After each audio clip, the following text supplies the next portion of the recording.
chers amis, bonsoir à toutes et à tous. Je suis évidemment très heureux de vous retrouver ce soir. C'est l'un des premiers événements de l'année 2021. Alors, je saisis évidemment cette occasion pour vous présenter mes meilleurs vœux, ceux de Pascal Perrineau également, le président des Alumni. Nos meilleurs vœux pour une belle et heureuse année 2020, qu'elle vous apporte bonheur, santé, sérénité, et puis qu'elle nous donne surtout, et enfin, j'ai envie de dire, l'occasion de nous revoir et de nous revoir physiquement. Alors nous avons le plaisir et l'honneur d'accueillir ce soir Pascal Cany. Pascal Cany qui est diplômé de la section service public de Sciences Po, Pascal Cany qui est également diplômé d'HEC, qui par le passé a été entre autres vice-président et directeur général Europe de Packard Bell, puis vice-président et directeur général d'Apple Europe, Moyen-Orient, Inde et Afrique, cela jusqu'en 2012.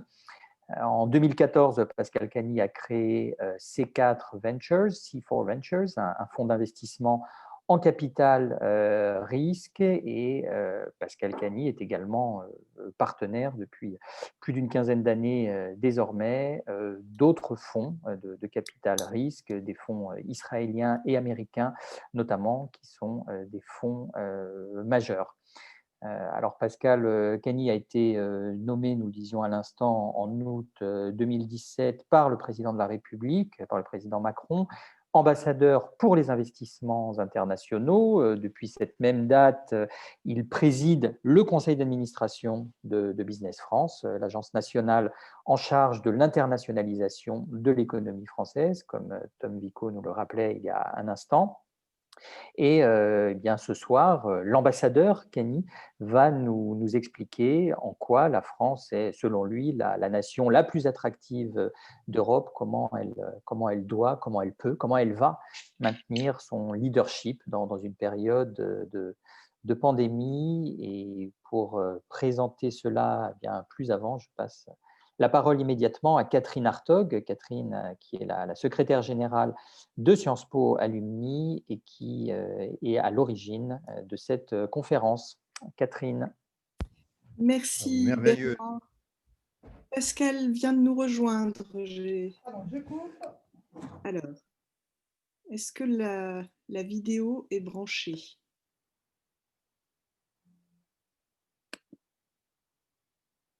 Pascal. Voilà. Pascal, est-ce que tu peux brancher ta vidéo, ta caméra? Bonjour, cher Pascal. Alors, il faut que tu es en muet.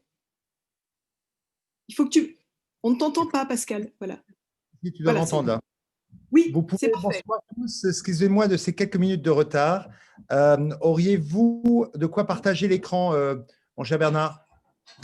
Nous avons absolument cela, monsieur l'ambassadeur, et Alessandra va nous autoriser cela immédiatement. C'est bon. C'est bon? Oui. C'est fait, superbe. Écoutez, d'abord, je suis très heureux d'être là ce soir. Je n'ai pas écouté les 5 premières minutes de votre présentation, mais c'est pas important. Donc, vous voyez l'écran là? Oui. Superbe. On le met en grand écran, parfait. Donc, d'abord, vous dire combien je suis heureux d'être avec vous ce soir. Bernard, on a combien de temps en fait? Vous voulez qu'une présentation, je la fasse sur quoi, 20 minutes? Oui, c'est parfait. 20-25 minutes, et ce qui nous permet ensuite de laisser du temps à l'échange via le fil de conversation, le chat avec les autres participants. Superbe. Écoutez, alors, je croyais que vous vouliez qu'on parle un petit peu, évidemment, le thème, c'est l'attractivité et comment il s'agira sur cette année qui vient de consolider le leadership européen qu'on vient d'acquérir, en fait. Et donc, ce qu'il faut que j'arrive à faire, c'est, voilà. Donc, vous voulez que je parle brièvement de mon parcours, mais on va aller très, très vite là-dessus. Comme vous tous, en sortant de Sciences Po, je pouvais faire du droit. Donc, je suis allé au cabinet Borloo. Du conseil, je suis allé à Booz Allen. La finance, je ne vous en parle pas. J'ai failli y être. Et l'administration, c'est ce que je fais finalement tard de ma vie. Mais fondamentalement, ce qui a été très, très intéressant, c'est de construire un leader européen d'ordinateur Et puis, évidemment, mais je ne vais pas m'attarder là-dessus, mon cher Bernard, et on ne va pas parler un petit peu de ça, mais Apple, ça a été une des grandes expériences de cette existence. Une fois que je vous dis ça, je suis là parce que, à la différence de nombre d'entre vous, je suis aussi un investisseur. Donc, j'ai un fonds de venture qui était ici à Londres et à Paris. J'ai un peu de mal à faire tourner les slides. Et évidemment, en mai 17, le Sciences Po service public que j'étais est revenu à ses premiers amours, c'est-à-dire la politique. J'avais fait un premier essai en 2007 avec la rupture du président Sarkozy. Et je me suis dit que cette fois-ci, c'était la bonne et qu'on n'allait peut-être pas avoir la même chose que la crise de Lehman Brothers. On a sans doute eu pire, ce qui montre combien les choses sont d'une vanité sans nom et qu'il faut être toujours très, très flexible. Alors, l'idée, c'est simple. J'ai été nommé ambassadeur aux investissements internationaux dans un rôle donc de représentation pour l'essentiel et président non exécutif du conseil d'administration en tandem avec mon ami Christophe Lecourtier qui, diplomate mais aussi membre du Trésor, venant du Bifrance, gère au jour le jour cette belle institution dont je vais vous parler dans un instant. La mission du président et de l'ambassadeur est assez simple. Il s'agit de promouvoir et de valoriser la France comme terre d'accueil des investissements internationaux, entretenir des contacts permanents et de haut niveau avec les investisseurs étrangers, remettre à flot un conseil supérieur de l'attractivité. Et je crois que là, avec le sommet de Choose France dont vous avez entendu parler, on a essentiellement rempli le contrat, même si on vient de reporter le sommet de Choose France de Versailles du 25 janvier, compte tenu de la situation. Et puis, organiser des échanges réguliers au sein d'un conseil d'administration dont on a fait une réforme afin de nourrir la réflexion stratégique de l'opérateur avec un focus particulier sur l'export, on en parlera. Alors, je ne peux pas vous parler ce soir sans vous parler de Business France, puisque cette institution a été mise en mal par différentes discussions et affaires, qui sont d'ailleurs toutes évanouies les unes comme les autres. Et donc, l'objectif de Business France est un EPIC, établissement public, industriel et commercial de 1500 personnes, qui fait 3 choses. Pour l'essentiel des effectifs, plus de 90%, il s'agit de servir l'export, plus de 10 000 petites et moyennes entreprises. C'est gérer le programme Vie, dont on est très fier et qui, compte tenu du Covid aujourd'hui, est sous tension, mais qui nous permet d'être en fait une sorte d'Erasmus de l'entreprise. Et puis, aider nos PME à être présents dans les grands événements, les grands shows. Le CES à Las Vegas vient de commencer. Il est numérique ou digital. Il va durer effectivement pendant plus d'1 mois et demi. Et on a amené avec nous une délégation de plus de 160 entreprises, dont plus de 110 ont été coachées par Business France pour s'assurer qu'on utilise le digital pour aller chercher des marchés à l'extérieur. La deuxième grande institution, c'est l'Invest. C'est le fameux France Invest. Donc là, c'est soutenir des projets d'investissement. C'est ce à quoi je m'attelle au jour le jour. Et puis, il y a un travail d'image. On a revu complètement la structure l'architecture de marque de ce qu'on faisait de la France avec ce concept de Choose France, States France et des marques dites communautaires comme la French Tech ou la Health Tech. Voilà un petit peu pour cela. On est présent essentiellement à l'étranger, avec plus d'employés à l'étranger qu'en France, plus de 870, et on duplique un petit peu le réseau diplomatique, puisqu'on on couvre plus de 120 pays, soit 95% du commerce mondial. Alors, le sujet de ce soir qui m'a été donné, la commande, si je puis dire, c'est celle de vous parler de l'attractivité. Et effectivement, il faut bien se rendre compte qu'on est dans un actif constant. Alors, je suis un amoureux des premières de couve de l'Économiste parce que je pense qu'elles disent les choses et de manière assez objective. Et donc, vous comprenez que les choses ont changé. Les choses ont changé avec, notamment pour nous qui s'intéressons à l'attractivité, une baisse qui pourrait être de près de 40% de tous les investissements étrangers dans le monde. Donc, c'est un vrai tsunami sur le commerce mondial, international. Je crois qu'il va être un peu plus faible que cela, mais il est extrêmement important. Alors, quand on est face à cela, comment on réagit? Eh bien, le choix de notre gouvernement a été d'abord celui de la vie. C'est le confinement, les couvre-feux, les restrictions. C'est ce que je vous raconte ce soir. C'est en fait rien de différent que ce que mes collègues, mon ministre Franck Riester, Bruno Le Maire, Agnès Pannier-Runacher, qui tous les trois s'intéressent au premier ressort, l'attractivité, partagent lorsqu'ils voient des investisseurs. C'est-à-dire, nous, on a fait un choix dès le départ extrêmement fort, qui est celui de la vie, c'est-à-dire on a donné la priorité à sauver des vies avec le talent, mais aussi les challenges que vous connaissez. Le deuxième grand choix, ça a été celui de préserver notre économie. On l'a fait comme la France de Milan et une France extrêmement protectrice, c'est le frère. On est arrivé à un moment donné à plus de 8,6 millions d'employés en chômage partiel, rémunérés pour l'essentiel à 84%. Près d'1 million d'entreprises sur les 2,2, 2,3 millions d'entreprises françaises en ont bénéficié, donc c'est énorme. Et des prêts garantis à hauteur de 130 milliards, soit 638 000 entreprises ont obtenu un prêt garanti par l'État, qui évidemment devrait être repayé un jour, mais c'est une bouée de sauvetage extrêmement forte, typiquement à 20% du chiffre d'affaires de l'année, mais on a différents cas de figure. Donc ça, c'est le choix qu'on a fait. En même temps, on se heurte à un monde nouveau, et la question de savoir, c'est comment on va réadresser, quand on pense à l'investissement, comment on va réadresser un petit peu ce challenge. Donc là, je suis heureux de vous dire, et je suis certain que nombre d'entre vous ne le savaient pas encore, c'est que pour la première fois en 2 voire 3 décennies, la France est devenue la nation la plus attractive d'Europe. Ce n'est pas nous qui le disons, donc ce n'est pas la propagande gouvernementale, mais c'est un cabinet indépendant qui très souvent a été critique à l'égard des différentes politiques gouvernementales et qui est EY et qui nous a placés devant l'Angleterre et devant l'Allemagne. C'est un vrai succès parce qu'il a été aussi conforté et confirmé par des différentes études, notamment de chez A.T. Kearney et quelques autres institutions remarquables qui tous suivent cette performance. Alors, une fois qu'on a dit ça, on part d'une position de force avec un nouveau record pour les investissements étrangers. Je vous parle de fin 19, on était à 1468. On devrait avoir les chiffres validés, audités pour le mois d'avril-mai, typiquement. Et donc, on est sur un nouveau palier qui nous a permis en gros de sauver ou de créer plus de 50 000 emplois. C'est ça l'attractivité. Et dans la préoccupation qui est la nôtre tous les jours aujourd'hui d'être beaucoup plus proche des régions et des territoires, il est à noter que lorsque les entreprises étrangères viennent sur le territoire français, elles servent aussi à irriguer l'économie partout. Et c'est souvent une idée peu comprise. 41% des investissements sont dans des villes de moins de 20 000 habitants. Donc, ça sert aussi à ça que d'accueillir les investisseurs étrangers. Alors, c'est une reconnaissance très forte de par le monde. Ça a été un petit coup de tonnerre que les franchises puissent passer devant la perfide Albion et nos amis allemands qui ont pourtant une économie de 25% plus forte que la nôtre, si je me trompe, en matière de PIB. Et il faut y voir évidemment, du moins c'est ce qu'on peut espérer, les résultats qui découlent de réformes structurelles. Il parle, c'est Pascal Pagny, le conférent.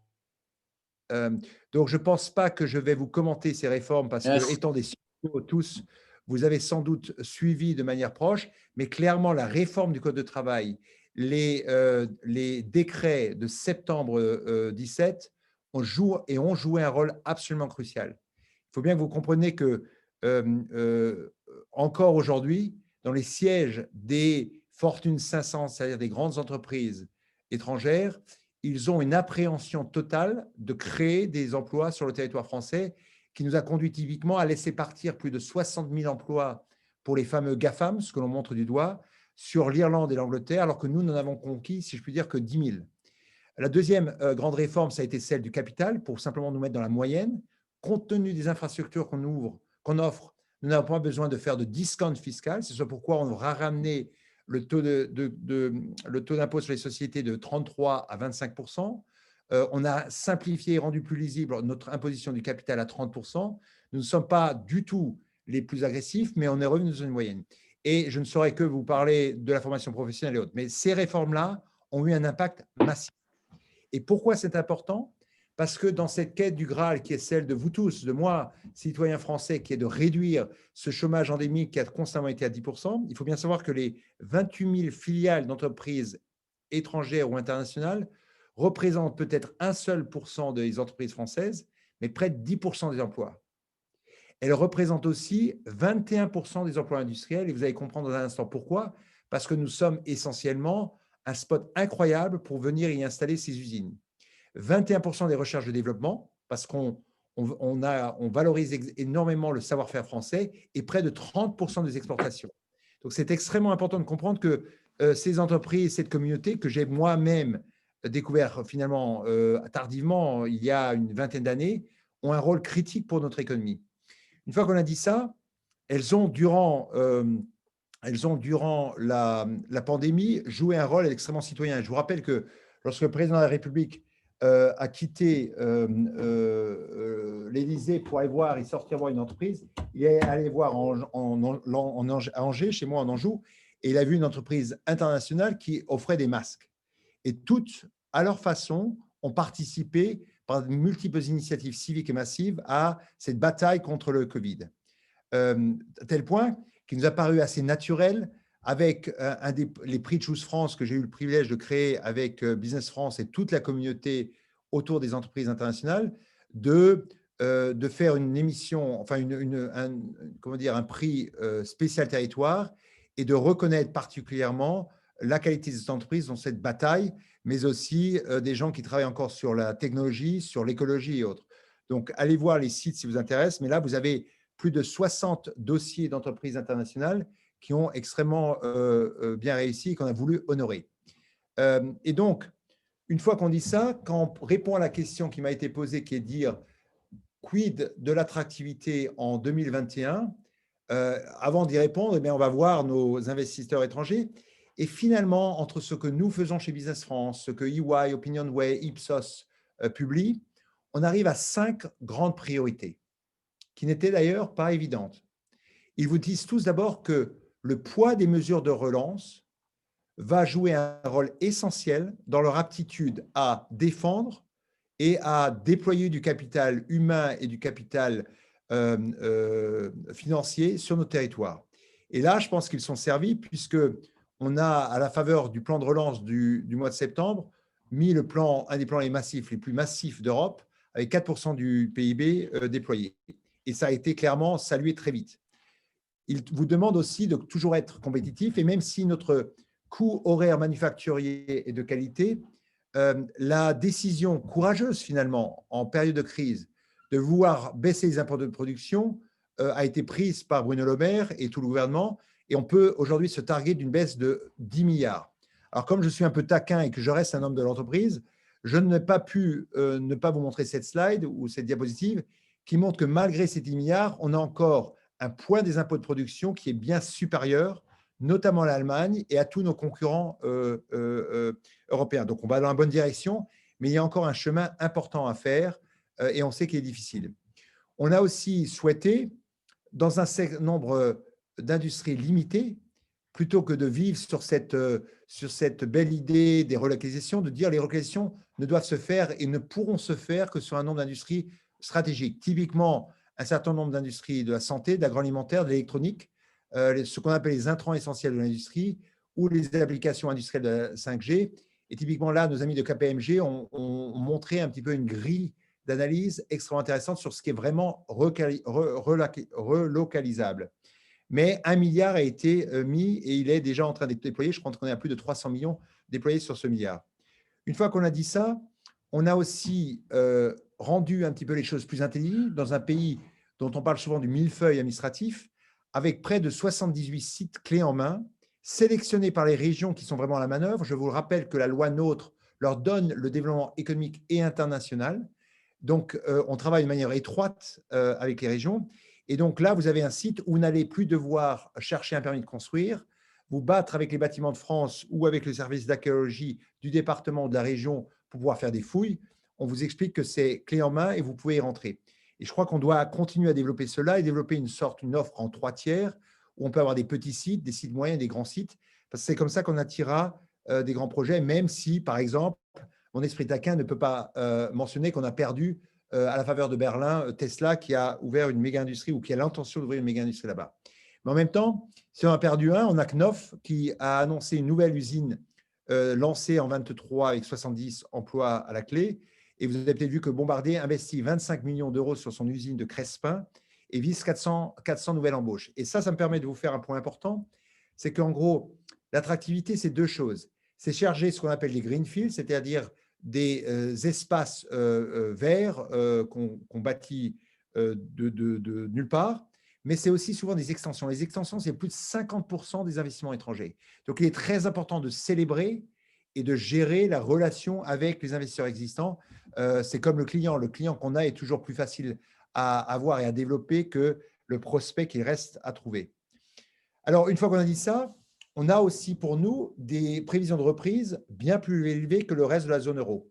Effectivement, on est à -9, j'entends le chiffre de moins 11 sur l'année 20, sur la variation annuelle du PIB. On devrait être, je crois que le ministre Le Maire parlait de 6, on était à l'époque, je crois que c'est la COFAS qui nous parle de 7%. Donc, fort de cela, on répond essentiellement à la première question qui est un plan de relance pour créer un marché domestique qui est fort. Et les forces du marché domestique, c'est la deuxième priorité que les décideurs étrangers prennent en compte. Là, on peut, je l'illustrais, avoir ou bénéficier d'un rebond de la consommation plus fort que ses voisins européens. J'étais intéressé de voir que M. Chalandard, chez Saint-Gobain, disait qu'il allait faire non pas un profit warning, mais un profit surplus, si je puis dire, puisque la deuxième partie de l'année s'est passée mieux qu'on ne le pensait. Je sais par ailleurs que nos amis de Baccarat ont eu un dernier trimestre important. Le directeur général pour une PMI ETI sur le luxe présentait cela. Donc là, on a quelque chose de plus costaud que typiquement l'Angleterre. Enfin, on leur dit aussi que le taux d'épargne, qui était déjà important, a explosé avec une collecte nette du livret A qui est revenu à l'équilibre en novembre et un montant de près de 85 milliards qui a été épargné et qu'il s'agit maintenant de peut-être mobiliser vers des dépenses. Donc tout ça doit les rassurer, mais doit les rassurer aussi parce qu'ils s'appuient sur des infrastructures de premier plan, le premier réseau routier en Europe, le deuxième aéroport le plus fréquenté en Europe et l'Eurostar, le train pour Londres. Donc on a des atouts intrinsèques en matière de structurelle qui font que mettre en avant le poids des mesures de relance et les forces du marché domestique sont importants. Puis la troisième requête que nous font ces investisseurs internationaux, c'est celle d'accès au talent. Et là, sur l'accès au talent, je vais vous dire ce que vous savez sans doute déjà, mais il faut mettre en avant effectivement le fait qu'on a finalement un stock actif de plus d'1 million d'ingénieurs, autant qu'en Allemagne, c'est souvent pas su. On a évidemment des prix Nobel et chaque année, d'une façon ou d'une autre, on en a un nouveau. Plus de 25% des médailles Field, 75% étudiants de thèse, avec notamment 47% d'étudiants étrangers que l'on reçoit et qu'on est très heureux de voir choisir notre pays pour faire de recherche.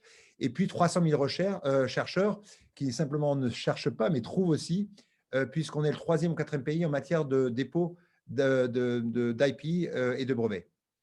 Le talent, c'est aussi montrer que l'on est extrêmement bienveillant et on souhaite la bienvenue via le French Tech Visa, notamment sur les doctorants internationaux.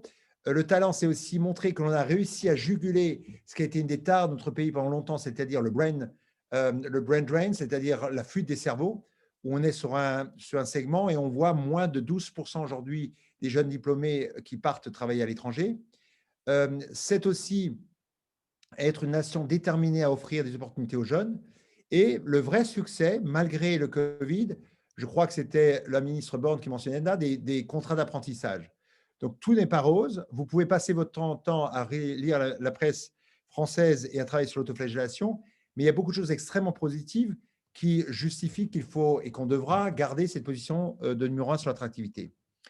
La quatrième demande, elle n'était pas donc simplement faites en sorte que vous ayez des clients qui consomment, donnez-nous des coûts d'opération faibles, amenez-nous des talents, mais c'était quelque chose de très rassurant sur la décarbonation de l'économie.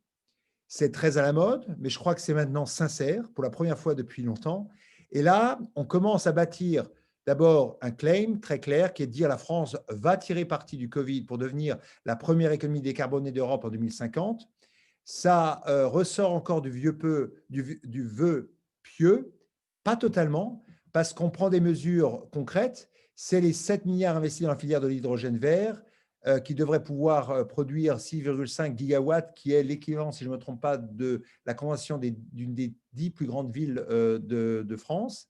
C'est aussi être le premier pays émetteur d'obligations vertes et c'est prendre des décisions dures, painful, comme on dit en anglais, qui est la fin des financements à l'export des énergies fossiles d'ici 2035. Et quand vous prenez des décisions qui font mal soit à la bourse, soit dans le tissu économique, vous savez que vous êtes en train au moins ceux qui nous observent savent que c'est un vrai tournant. Et là encore, Iberdrola, société espagnole, quelque part valide la thèse en faisant un investissement de près de 4 milliards pour le donc je l'ai pour l'instant. renouvelable. Je laisse regarder. Le cinquième thème, ou la cinquième chose que nous demandent tous les investisseurs étrangers, c'est comment on épouse, on embrasse la révolution numérique. Et ça a été souvent une sorte de reproche. D'abord, une reproche au sein de nos PME, PMI qui ont un taux de digitalisation, de numérisation plus faible en moyenne, notamment que les Anglais ou les Allemands. Mais c'est aussi aujourd'hui une vraie requête parce que ça permet d'extraire à la fois des coûts de production et à la fois d'accéder à un marché de manière plus rapide. Et là, il faut bien comprendre, et vous comprendrez bien que je ne suis pas objectif sur le sujet, la tech est clairement une ou la formule gagnante pour l'économie post-Covid. Et je vous rappelle que, je l'ai vu aux premières loges, nous avons, nous, les Européens, plutôt que par les Français, clairement manqué les deux grands cycles qui étaient celui du personal computing du web, même celui du mobile computing. Il nous faut maintenant épouser totalement le cloud computing et l'intelligence artificielle. La façon de vous dire ça autrement, c'est d'expliquer que, typiquement, je vais un peu vite, typiquement, vous ne trouvez ni la France ni l'Europe dans le top 10 des sociétés de technologie. Et quand on prend une mesure parmi d'autres, la Financial Review avec la Brand Contributions, on y existe et on n'est pas présent.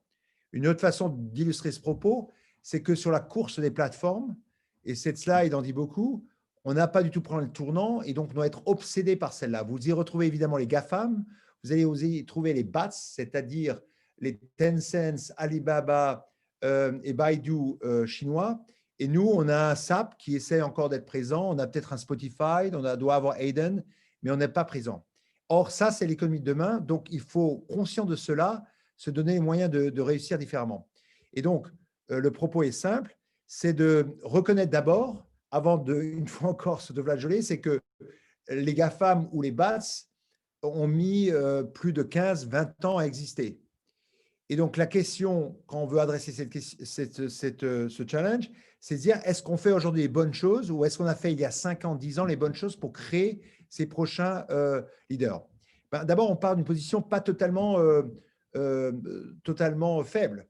Il faut savoir qu'aujourd'hui, lorsque les investisseurs internationaux regardent la France, ils nous positionnent en numéro 1 sur le nombre d'investissements en matière de recherche et développement en Europe, bien devant le United Kingdom ou l'Allemagne. Et c'est évidemment les multiples annonces que vous avez avec les Symfony, Fujitsu, Google, IBM, et je peux en nommer bien d'autres. Alors, vous me direz, là, et je le sais déjà, que certains me diront, mais Pascal, c'est évident, c'est parce qu'on a, nous, bons Français, on fait un crédit d'impôt, le crédit d'impôt recherche, qui coûte à la communauté nationale 5 milliards. Mais la beauté de cet impôt, c'est que c'est un des rares impôts qui a une forme de permanence depuis 20 ans. Et donc, Rexocode, comme la commissaire de compte, ne challenge pas la pertinence et le fait qu'in fine, pour une fois, une mesure fiscale a un vrai effet bénéfique sur l'économie. Donc, on part de cette position force reconnue. Pour une fois, à la différence de ce que faisait notre ministre Loss, pour lequel j'ai le plus grande admiration, mais qui quand même essaie de faire 88 clusters, je crois que je suis en 2008. Là, on a essayé de se focaliser sur un nombre réduit de secteurs d'avenir que vous voyez énumérés ici. Et je crois qu'il faut qu'à l'échelle de l'Europe, on embrasse peut-être plus que 10 secteurs, mais qu'on ait une sorte de spécialisation, celle dont on parlait déjà après le premier choc pétrolier de 1974. Donc, on part d'une position de force, on est focalisé. On a aussi, il faut bien le dire, un jeune président extrêmement bienveillant avec un gouvernement qui aide la tech, on le lui reproche clairement, et il considère, il le dit tout haut, qu'il nous permettra d'accélérer la transformation de notre modèle économique. On commence fondamentalement à le faire, donc à créer ces sociétés qui, il y a 15-20 ans, ont été créées à l'étranger, avec aujourd'hui plus de 27 sociétés qui ont levé plus de 40 millions. Quand vous êtes à 40 millions, avec un taux de dilution de 20%, vous êtes typiquement à 200-300 millions de valorisation. Et là, vous commencez à créer des jobs, à pouvoir prétendre à rentrer dans la cour des fameuses unicornes et d'être un des leaders mondiaux. Et donc ça, c'est très important. Donc, on ne part pas de nulle part. Et ce qui est très positif, vous le voyez sur cette diapositive, on en a plus en 2020 qu'en 2017. Et quand je regarde ce que disait notre ami Sebag, partenaire à EY, qui fait son analyse aussi de la tech, il nous dit même que cette année, malgré l'année Covid, on a une croissance de l'ensemble du déploiement de capitaux qui est de 5,39 pour 620 opérations. Et ça, c'est important. Et avec une caractéristique autre, c'est que c'est essentiellement les opérations late stage, c'est-à-dire à 40 millions et plus, qui ont tiré vers le haut cela. Donc, moins d'opérations, en général des tickets moyens plus importants et un vrai focus sur ce qu'on appelle le gros venture, c'est-à-dire le capital de risque de croissance. Et puis enfin, on a un peu moins de naïveté. On s'allie ensemble pour travailler sur l'AIA et l'ocean data qu'on doit créer, c'est-à-dire la base et la normalisation des données ensemble en Europe avec les industriels. Et puis, vous avez évidemment lu ce qui se passe avec notre cher Thierry Breton et le Digital Service Act, qui est une vraie réponse à l'omniprésence, sinon l'hégémonie des GAFAMs. Donc, tout ça pour vous dire qu'en gros, on a beaucoup d'atouts, mais je ne pouvais pas, venant de là où je viens, ne pas citer mon cher Steve Jobs, qui disait que je pourrais vous parler à façon d'argent, de technologie, mais ce qui est le plus important, et s'il y avait une seule slide ou un seul message que j'aimerais que vous reteniez de cela et partager un optimiste, sinon benet, mais du moins réel, c'est qu'en gros, on a les gens. Et les gens, c'est quoi? C'est les entrepreneurs. Je n'aurais de quête, moi qui ai passé ma vie entre l'Europe et la Silicon Valley, à vous dire que la vraie révolution, c'est celle-là. En 2009, vous interviewez les jeunes Français pour leur dire que voudrais-tu faire, les jeunes Français de 18 à 25 ans, que voudrais-tu faire plus tard? Ils vous répondaient je veux devenir entrepreneur à 13% en 2009 et ils sont à 60% en 2017. Et donc, je souhaite que les jeunes alumni qui viennent de sortir de ce qui est la plus belle école de France, de Navarre, d'Europe et du monde puissent demain devenir tous des entrepreneurs. Et si on fait ça avec vous, je suis certain qu'on va bâtir une décennie radieuse pour notre pays. Voilà, un discours optimiste, mon cher Bernard, mais je suis très heureux de répondre à quelques questions que ce soit. Merci beaucoup, Monsieur Cany, cher Pascal, pour ce message quasi prophétique et en tout cas fortement optimiste et qui sera relayé auprès de nos collègues, évidemment, de la formation à Sciences Po, où je vous rappelle, nous avons un incubateur qui existe depuis un peu plus de 10 ans, que cet incubateur à Sciences Po, jusqu'alors, était réservé à des étudiants de la formation initiale de l'école et que depuis cette année, cet incubateur est ouvert aux alumni également et 5 d'entre eux ont été sélectionnés. Voilà, je passe la parole à Catherine. Oui, cher Pascal, moi j'avais une première question sur votre vision de l'évolution actuelle des investisseurs étrangers par nationalité. Est-ce que la tendance est, est-ce que nous intéressons, nous, la France aujourd'hui, est-ce que nous intéressons de plus en plus les États-Unis? On dit souvent que les États-Unis se tournent de plus en plus vers l'Asie et regardent moins l'Europe et peut-être aussi en tant qu'investisseurs, sait-on jamais? Ou est-ce que nous intéressons de manière exponentielle les Asiatiques, les Chinois, etc. Quelle est votre vision des choses? Je ne saurais pas vous parler de vision, mais je vous donnerai surtout des faits et des chiffres. En 2018, l'Allemagne était passée devant les États-Unis. Les États-Unis sont repassés devant l'Allemagne en représentant de tête plus de 18% des investissements internationaux en France. Vous comprenez bien que les investissements internationaux sont essentiellement liés à l'Europe. L'Europe est surindexée puisque 62% de l'ensemble de nos investissements viennent de l'Europe, nos voisins. La proximité, la logistique nous aident. Mais les États-Unis sont le premier investisseur en France, devant l'Allemagne, qui elle-même est suivie de l'Angleterre. Ce qui veut dire que l'Asie est à 10 points simplement, ce qui n'est pas énorme, avec sans doute de tête la Chine à 8%. Une fois encore, la proximité géographique ou la non-proximité explique cela, mais ça, c'est les grands chiffres. Et donc, je peux vous assurer que on devait avoir 85 personnes à Choose France. Les Américains, Trump, n'ont en rien abandonné leur idée d'être présents. Et je vous rappelle que on a un petit problème de son. La France, pas simplement comme la France en tant que marché des 66 millions, on est la meilleure plateforme pour aller sur le marché européen. Donc, il faut bien comprendre que c'est fort. Et je ne l'ai pas dit d'ailleurs dans cette présentation, mais comprenez que 1/5 de toutes les usines soit le pays se fait en France. 1/5 de tous les centres de logistique se fait en France. 1/5 de tous les centres de R&D, je vous l'ai dit, se fait en France. Donc, la France réussit parce qu'on est surindexé sur ces 3 univers. Et ce, malgré les lenteurs administratives, le goût du travail, les gilets jaunes, la réforme des pensions et autres. Donc, il y a quand même, quand vous venez avec l'œil étranger qui était le mien quelque part, puisque j'ai vécu 15 ans hors de France, vous vous rendez compte que ce pays a des actifs qui sont uniques et qui sont souvent pas connus de notre population. Donc, les Américains seront là. Il faut encore définir une doctrine claire sur les Chinois. Je pense qu'on ne fait pas le job. Moi, je suis d'avis que au-delà du capitalisme d'État et autres, on doit être beaucoup, beaucoup plus clair sur ce qu'on veut faire. Et vous avez quelques belles histoires. Saint-Hubert, le Club Med est une belle histoire. Oui, l'aéroport de Toulouse n'en est pas une. Il faut aussi qu'on soit, je crois, beaucoup plus clair avec certains investisseurs du nord de l'Europe. On doit avoir plus de présence encore de gens qui déjà travaillent très bien avec nous, qui sont les Danois, les Suédois, la Norvège, et on a d'ailleurs un pouce assez important sur ce sujet-là.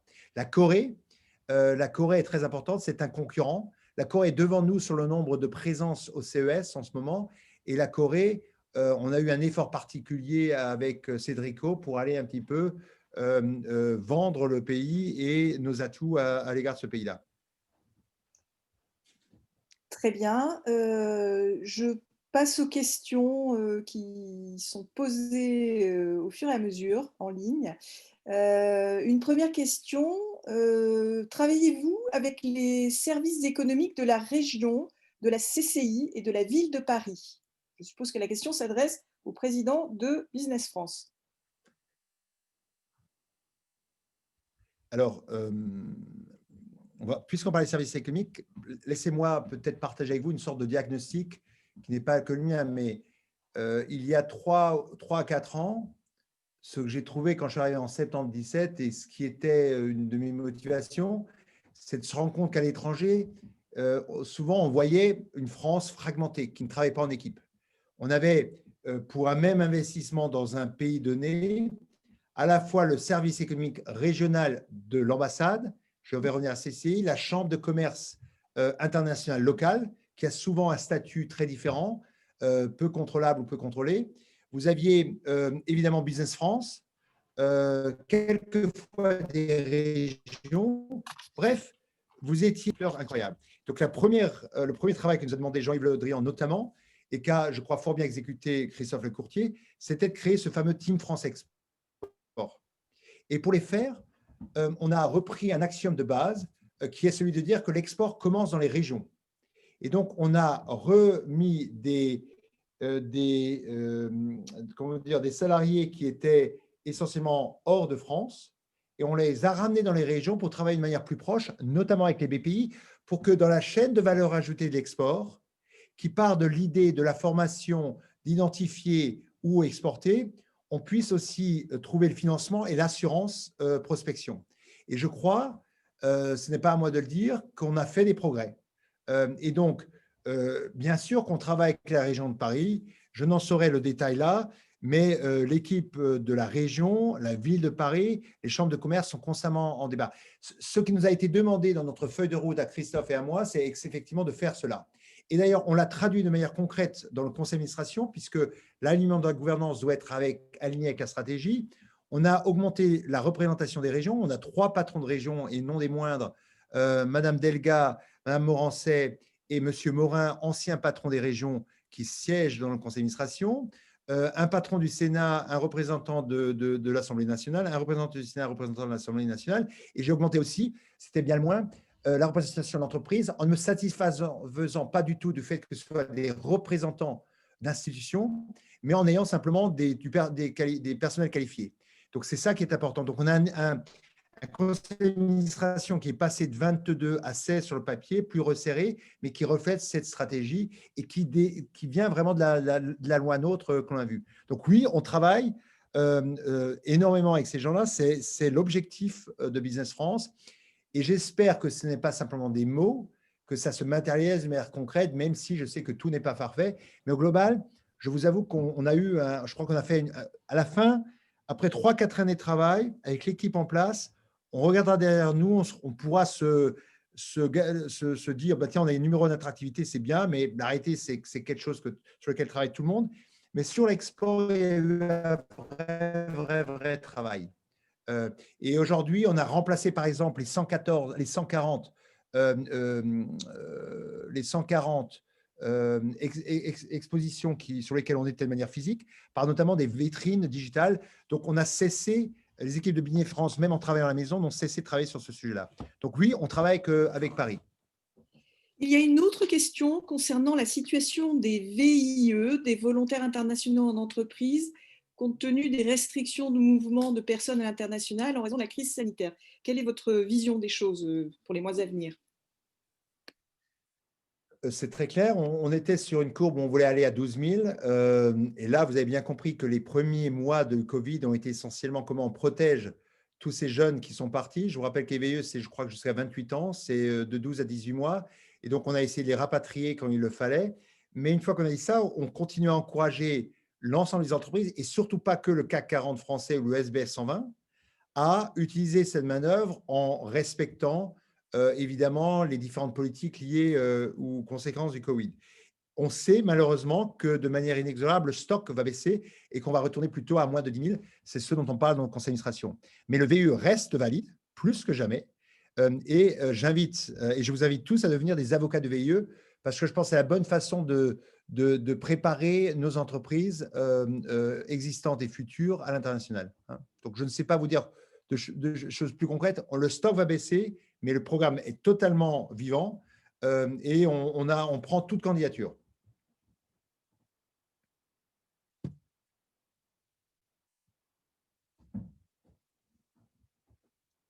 Ton micro, Catherine? Catherine. Oui. C'est bon.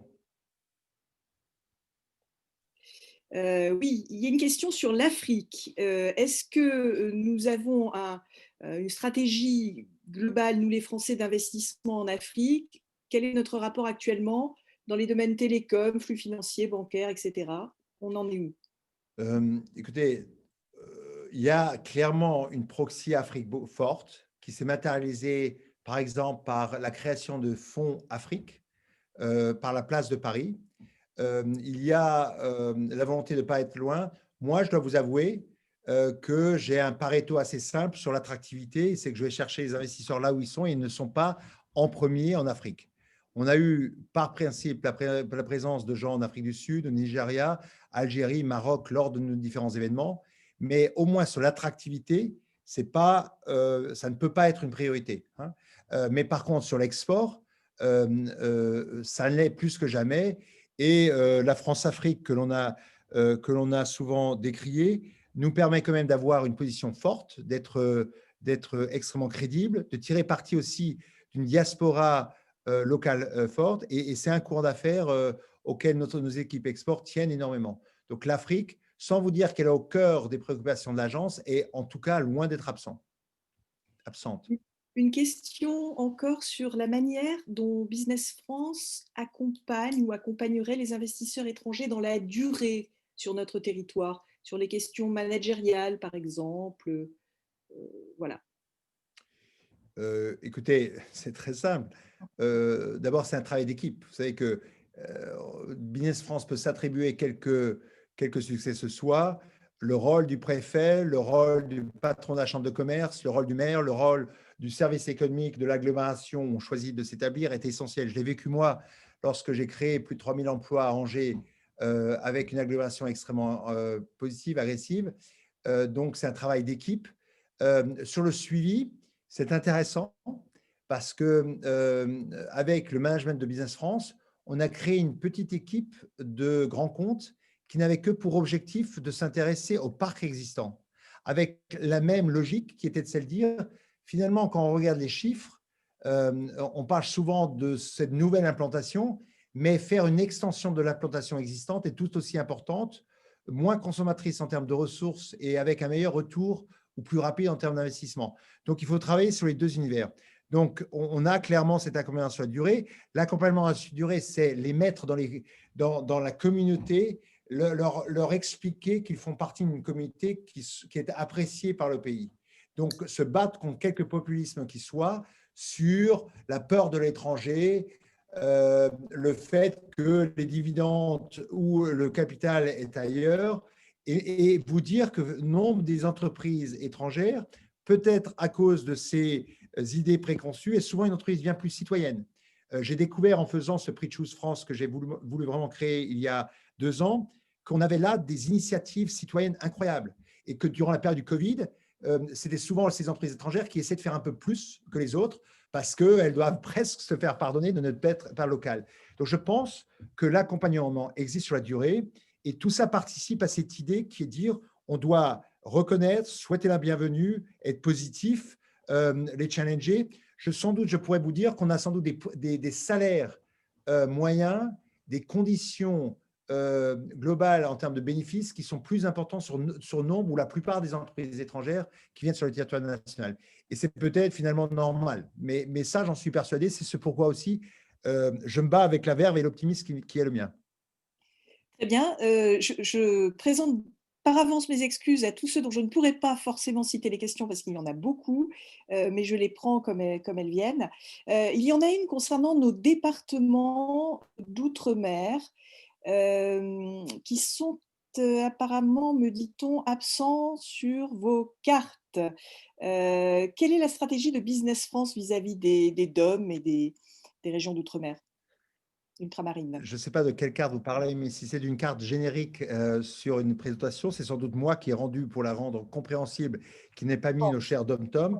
Sachez que le président, nos directeurs généraux sont rendus typiquement à la Réunion avec une idée très claire, c'est qu'il fallait qu'on fasse de l'attractivité de la zone de chalandise proche de la Réunion vers la Réunion. Et donc, c'était aller inviter évidemment l'Inde, mais aussi toute l'Afrique fondamentalement anglophone, pour investir sur les territoires. Donc, elle n'est en rien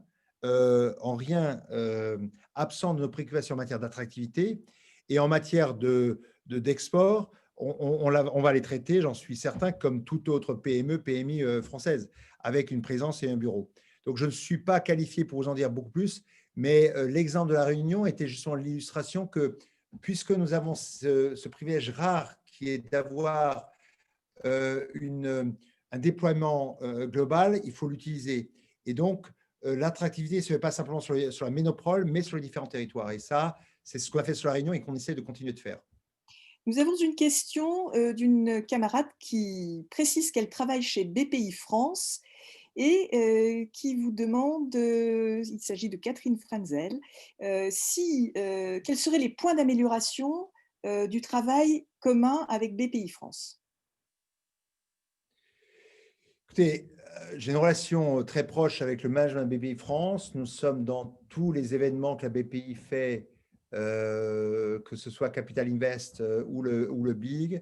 On a mis, comprenez bien, des salariés à la fois des chambres de commerce régionales, départementales, dans les bureaux de la BPI ou dans les bureaux des chambres, avec des employés de Business France.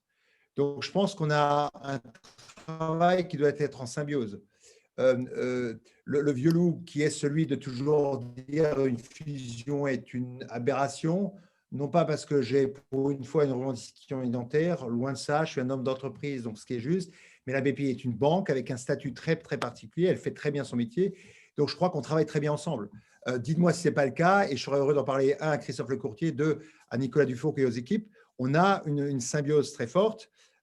Après, comprenez bien que Pedro de Novo, qui travaille sur l'export et qui est vraiment le premier interface avec Christophe Lecourtier, oui, il est chez nous, nous sommes chez lui, on fait les mêmes séminaires parce que chacun amène dans cette chaîne de valeur ajoutée une brique importante.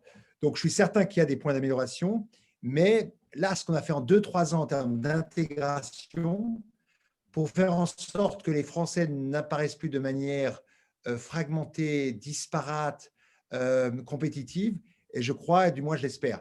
Alors une fois encore, j'apprends à ne pas maîtriser tout, comme on maîtrise dans une entreprise qui est un ensemble fini, mais je dois vous avouer que je suis plutôt sans autosatisfaitie parce que je ne suis pas là pour ça. Au bout de 3 ans, je vois un énorme progrès sur le sujet. Mais on doit continuer. On doit continuer parce que finalement, la vraie mesure, ce sera l'export. Et je sais que là, on va être tenu avec les 50-60 milliards de déficit à cette mesure-là. Alors, je peux trouver l'excuse de la structuration du tissu, mais quelque part, quand je regarde les Italiens, que j'ai beaucoup étudié avec le fameux traité du Quirinal sur lequel on a travaillé avec Sylvie Goulard et JP Coup, je suis toujours amusé de comprendre que ces gens-là, l'Italie, qui n'ont pas les grands contrats qui sont les nôtres, arrivent à avoir un surplus de 40 milliards. Et donc, quelque part, il y a quelque chose que nous, Français, nous ne faisons pas bien encore. Donc, on peut dire on fait mieux, mais clairement, on est loin, loin du chemin pour le faire. Donc, il faut qu'on continue à mieux réformer notre économie, l'adapter aux besoins de notre marché, le faire avec cette logique de créer une économie décarbonée qui soit un leader à 2035-50, quand vous et moi, on donnera les clés de la maison. Et donc, c'est ça qui est en cause. Mais voilà ce que je peux vous dire sur ce sujet-là. Merci. Nous avons des questions sur le Brexit, bien sûr. Quel impact sur notre attractivité, selon vous? Le Brexit, c'est plus 36% de croissance des investissements anglais en 2019, qui nous a aussi permis d'être devant les Anglais et les Allemands. C'est-à-dire qu'ils ont été un grand fournisseur de cette croissance des 1200 que j'avais jusqu'à 1468. Donc, il sert la cause, il sert l'emploi et il sert la place de Paris. Je vais vous parler des 200 sociétés de gestion qui, pour adresser la question du passeport européen, qui leur permet donc de distribuer leurs produits de par l'Europe, se sont installés en France. Je peux vous parler aussi de Bank of America, JP Morgan, HSBC, éventuellement, qui ont déplacé ou des salles de marché ou surtout pensé à leur prochain investissement globalement. Donc, le Brexit sert totalement cela. Mais il dessert aussi notre balance commerciale parce que, ayant vécu, je crois, 12 ou 13 ans à Londres, je sais aussi que c'est un pourvoyeur net positif sur nos exports. Et donc, il faut que ce commerce continue, que les Anglais qui ont été finalement très ouverts sur la France. Je vous rappelle que quand je vis en Angleterre, l'énergie, le traitement, vous parlez des centrales nucléaires en cours de déploiement. Donc, il y a une ouverture très forte. Donc, le Brexit est important pour nous pour qu'on puisse continuer à exporter. Et il est important pour nous parce que, évidemment, les financiers anglais, les industriels anglais ou les industriels étrangers qui sont allés en Angleterre ont bien compris qu'il fallait qu'ils partagent un petit peu ou dérisquent leur investissement. Et la France, avec sa proximité, mais ses atouts, est un. Donc, le Brexit, net, c'est positif, même si c'est très triste et c'est une bêtise. Mais c'est peut-être très personnel. Il y a une question sur les relations que Business France entretient avec ses équivalents en Europe, puisque nous sommes nous pas dans un paradoxe, à savoir devoir d'une part constituer des champions européens, notamment dans le domaine digital par exemple, mais également nous sommes en concurrence entre nous. Comment faites-vous? C'est une très, très, très bonne question. Mais je dois vous dire que quand je reçois le Texas ou que je reçois California ou le New Hampshire qui viennent, finalement, ils viennent vendre les États-Unis et la présence au Texas. Et donc, ma façon peut-être simpliste que vous pourriez me reprocher, c'est de dire que finalement, il faut garder une considération, une compétition saine. Par contre, ce qui n'est plus admissible, c'est de réinventer l'eau chaude dans chacun des pays. Donc, je crois beaucoup à la logique des pôles de compétitivité pour laquelle je me bats, d'expliquer que peut-être, tiens, les Allemands à Berlin ont réussi quelque chose sur le e-commerce. Pourquoi? Parce qu'ils ont eu un noyau d'entrepreneurs à partir de Rocket Internet unique et particulier. Que quand vous avez la Freie Universität of Berlin avec 80 000 étudiants, vous avez aussi de quoi travailler sur l'AI. Nous, Français, avec Paris-Saclay, mais aussi nos savoir-faire en matière notamment de biotech à Lyon ou sur l'aérospace à Toulouse, on doit devenir un des leaders européens. Donc, cette logique de spécialisation européenne se fait. Elle devrait être dans une sorte de compensation que pourrait être ce qui se passe à Bruxelles. Et je crois qu'avec une nouvelle génération de commissaires européens issus de l'entreprise ou européens convaincus comme Gentiloni ou Breton, on arrive à cela avec toujours la carotte et le bâton. La carotte qui est celle de donner des budgets énormes, quelquefois, dont on perd la trace, mais qui nous permettent de créer, par exemple, la batterie, une réponse à la batterie avec nos voisins allemands, ou au contraire, le bâton lorsqu'on met un Digital Service Act et qu'on souhaite voir respecter la GDPR et notre façon à nous de gérer les données ou la propriété littéraire artistique. Donc, je crois que c'est c'est deux choses. Il faut garder une compétition saine. Elle n'est pas différente d'ailleurs pour les Chinois aussi. Les Chinois, quand vous avez au CES, vous avez des régions de Chine qui sont présentes et financent. Donc, sachez que cette logique de compétition est saine, mais à un moment donné, il faut quelque chose de supérieur qui est l'intégration européenne et ces grands programmes que l'on fait. Donc, sans vous dire que tout ça fonctionne, moi, je pense qu'il faut qu'on ait des relations cordiales, qu'on se batte graduellement ensemble. Et là, on a une vraie opportunité. Oui, à 2h40 du matin, je m'en rappelle parce que c'est très tôt, je vais parler à des investisseurs, au patron CEO taïwanais qui devait venir à Choose France le 25 janvier. Et ce qu'on dit à Taïwan aujourd'hui, vous êtes le 35e investisseur en Europe, vous êtes nulle part, vos yeux ont été constamment rivés sur les États-Unis, vous avez tiré parti de l'entrée ou de la réentrée de la Chine dans l'économie depuis 30 ans.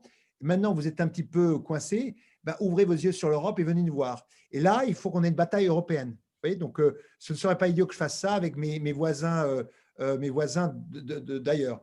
Et peut-être que finalement, c'est une bonne réflexion à laquelle je n'ai pas passé beaucoup de temps encore, mais il faudrait un monsieur attractivité Europe, mais c'est finalement le rôle de chacun des commissaires européens dans leur fonction. Mais c'est vrai qu'on n'a pas un ministère du commerce extérieur européen.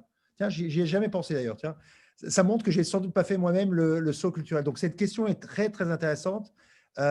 Et d'ailleurs, je vais y travailler. Ça m'intéresse beaucoup.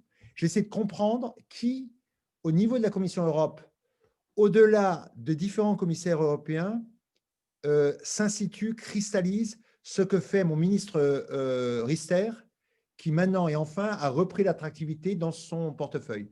Je crois que je suis certain que ça se fait quelque part, mais peut-être pas de manière assez forte. C'est ce pourquoi moi et vous, on ne le connaît pas. Donc, c'est intéressant. Très bien. Vous avez noté récemment l'affaire qui a amené le gouvernement français à s'opposer au rachat d'une start-up technologique Photonis par l'américain Teledyne. Quelle est votre vision de la fuite de nos start-up technologiques?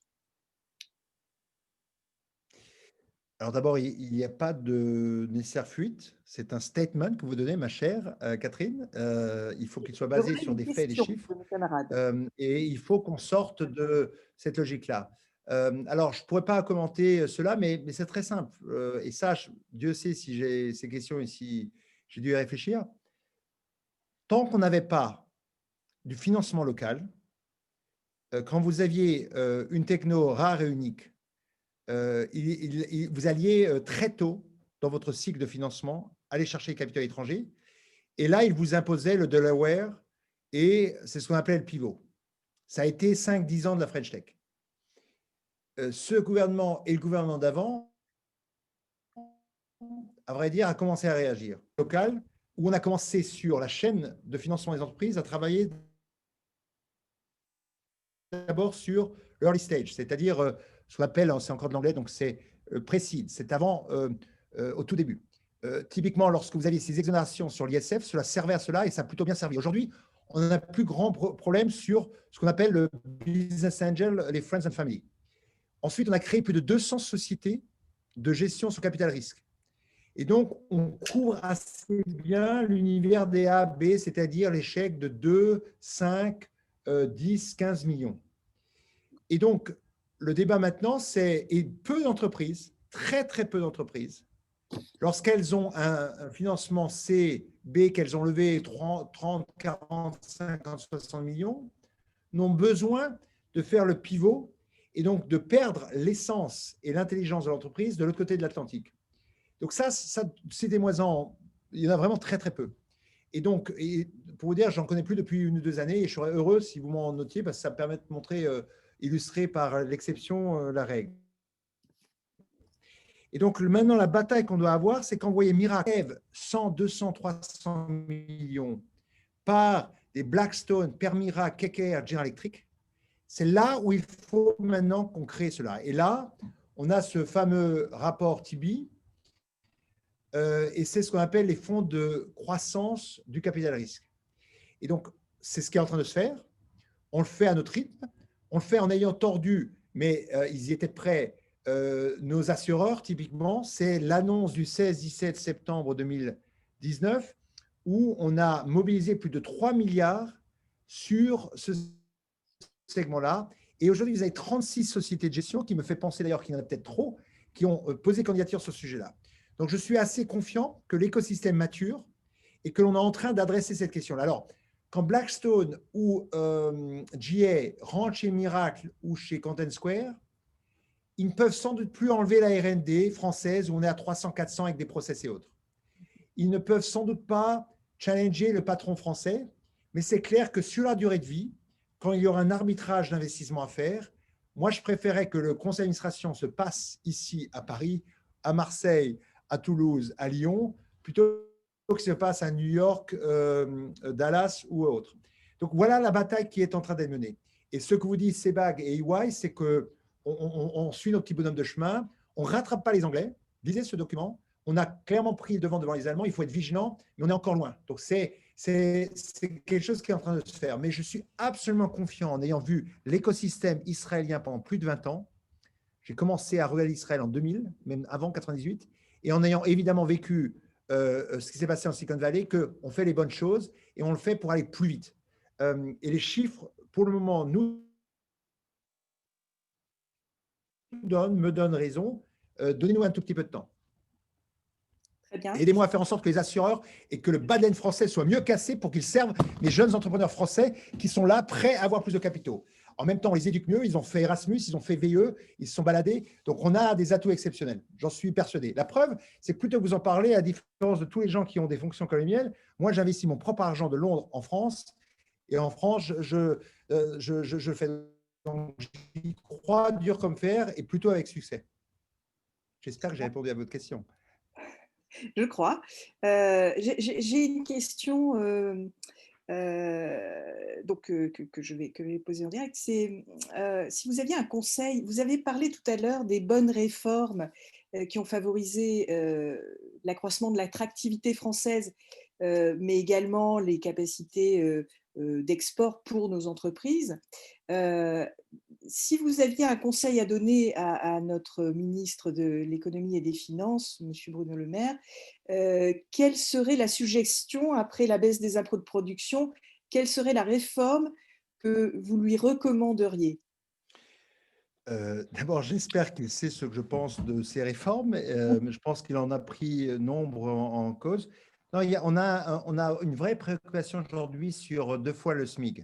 Donc on est plutôt, on essaie de rendre les salaires à 2 fois le SMIC plus compétitifs. C'est bien, mais ce n'est pas assez parce que quand j'ai Accenture qui a plus d'emplois en Italie, économie qui est 25% plus faible que moi en PIB, je me dis qu'on n'a pas fait le job là-bas, ou pourquoi ils ont historiquement un stock d'emplois plus important en Irlande et en Angleterre, ils reviennent toujours sur le coût du travail.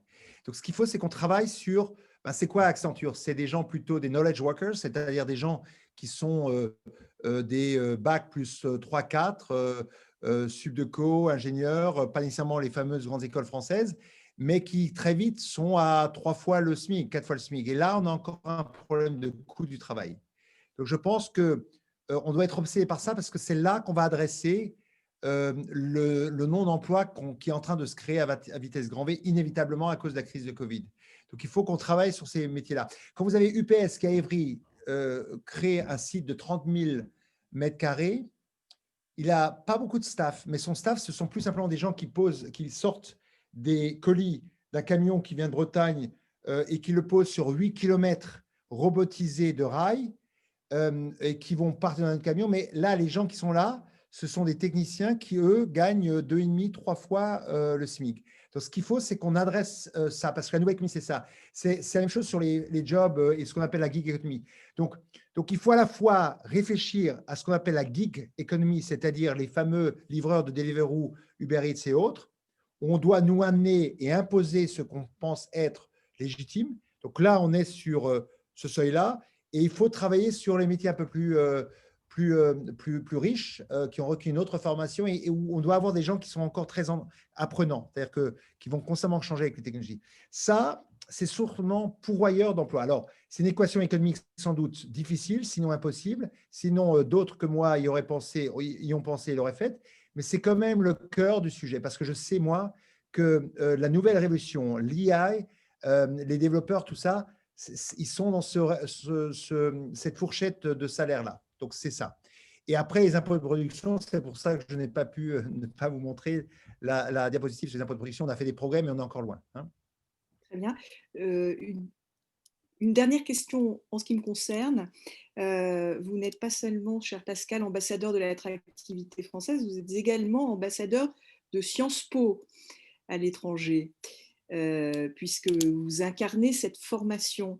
Si vous aviez un mot à dire sur les atouts de la formation Sciences Po par rapport, puisque vous êtes aussi issu d'HEC, par rapport à HEC, quelle est la plus-value à l'international, une formation comme celle de Sciences Po? Je suis un vrai Sciences Po service public qui est fier des cours du soir en rattrapage parce que j'étais sans doute pas assez doué en maths et donc j'ai fait le MBA d'HEC. Et donc, je revendique totalement ma Sciences Po. Pour autant, j'ai été happé par HEC parce qu'ils ont été historiquement beaucoup plus agressifs.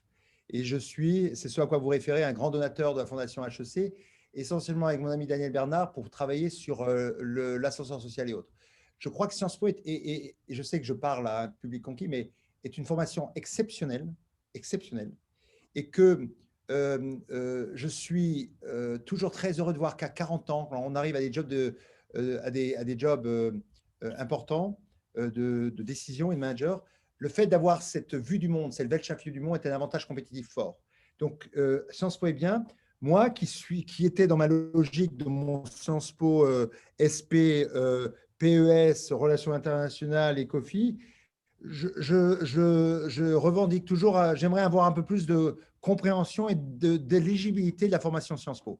Mais en gros, les Sciences Po, on a un avantage important, c'est qu'ils ont une culture générale qui est peut-être pas au moment où on doit se spécialiser les 4-5 premières années essentielles, mais qui devient essentielle sur la durée si on la cultive d'ailleurs. Donc, je suis un grand, grand fan de Sciences Po. Ma plus proche collaboratrice est une brillante jeune fille de Sciences Po et c'est un bonheur tous les jours de travailler avec ces Sciences Po. Donc, je ne sais pas si ce que vous dites, évidemment, on se parle entre nous, donc on doit être heureux. Et alors, par rapport à HEC, rien. HEC, ils sont juste très brillants, ils ont fait leurs 2 années autres, mais il leur manque historiquement l'EQ. C'est pour ça que Ramansou et autres, et je les ai aidés d'ailleurs, je leur ai expliqué qu'il fallait qu'on fasse un peu mieux ce qu'on a. Et d'ailleurs, j'ai beaucoup participé à ce qu'on fasse ces formations d'Ecoin Ramansou. Je crois que le mélange des deux, évidemment, est, à mon sens, un mélange tonique. J'adorais avoir mis une école d'ingénieur pour être plus complet. Mais malheureusement, nous avons déjà tous fait trop d'études. Donc, la grande idée, c'est que Sciences Po, vous devez être très certain, nous devons être très certains de la qualité de ces études et pas essayer de devenir autre chose que ce qu'on est. Donc, restons ce qu'on est, pas essayer d'être des spécialistes de quoi que ce soit. Revendiquons notre généralité et ayons l'humilité, quand on rentre dans l'entreprise, de ne pas vouloir contrôler tout, mais de prendre un métier, de bien le faire avec beaucoup de pratique. Si on fait ça, les Sciences Po, c'est des produits exceptionnels. Et je pense sincèrement, mettez-moi où vous voulez, je le dirai fort et je me battrai avec, mais je pense sincèrement. D'ailleurs, je ne pense pas, je le démontre. Je les recrute, comme je recrute du HEC, de l'EPFL à Lausanne, de l'Impérial à Londres et évidemment nos merveilleuses écoles d'ingénieurs françaises. J'y crois. Un grand merci. Je vais me tourner vers Bernard, qui est le maître du temps. Où en est-on, Bernard? Merci. Il est temps de se séparer à 19h16 pour tout d'abord remercier évidemment très chaleureusement Pascal Cagny. J'ai été et nous sommes tous la communauté des alumni extrêmement sensible à vos propos concernant Sciences Po. Soyez-en évidemment chaleureusement remerciés, mais au-delà de ces propos de remerciements, vous incarnez en effet cette valeur ajoutée et ces compétences auxquelles vous faisiez à l'instant référence. Et c'est là encore un message que nous allons évidemment transmettre à nos jeunes camarades. Merci beaucoup à Catherine Hartog, chère Catherine, secrétaire générale de Sciences Po Alumni, qui a rendu possible cette rencontre aujourd'hui et qui, comme toujours, met au profit de l'association et de ses alumni son réseau de contacts. Donc, soyez ici chaleureusement remerciés, chère Catherine, et enfin à vous toutes et tous, fidèles auditeurs, auditrices, participantes et participants aux événements de Sciences Po Alumni. Je vous renouvelle tous mes voeux. Je vous remercie pour votre fidélité à l'association et je vous dis à chacune et à chacun à très bientôt pour une nouvelle conférence des alumni et encore très chaleureusement un remerciement très appuyé, des remerciements très appuyés à Pascal Cagny qui, dans son emploi du temps chargé, nous a fait le plaisir et l'honneur de nous consacrer un peu de temps. Encore merci, cher Pascal, cher Monsieur Cagny, et au plaisir de vous accueillir à nouveau à Sciences Po Alumni dans les mois prochains. Merci à vous. Très bientôt. Belle année.